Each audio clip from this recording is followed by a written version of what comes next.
Ny baka moa zany dia fantatsika fa tsy hoela ary efa hitantsika ny fandaminan'ny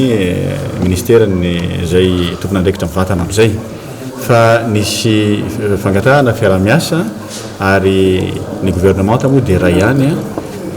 aty amin'ny ministèrany fahasalamam-bahoaka dia ny anomezana ny masque zany hoe lay aro vava-orona 22 000 masque na aro vava-orona no isany ka izy ireo zany dia nomen'ny ministère fahasalamam-bahoaka mba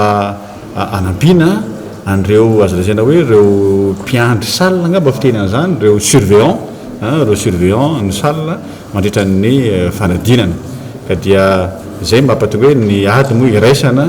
ka raha misy ny filana famezan-tanana tahaka an'izany sady ho an'ny zavatra tsara ho an'ireo zanaka atsika zay anao fanadinana mba ao anatin'ny filaminana tanteraka satria ny ankizy moa efa mana izy le azy dia ampiana koa zany ireo surveillant mba ampatsaratsara zany lay kalitao ny fiarovana andreo zanatsika sy fiarovana atsika samy sika mandritra ny reny fanadinana reny indrindra ny zao baka ho avy zao.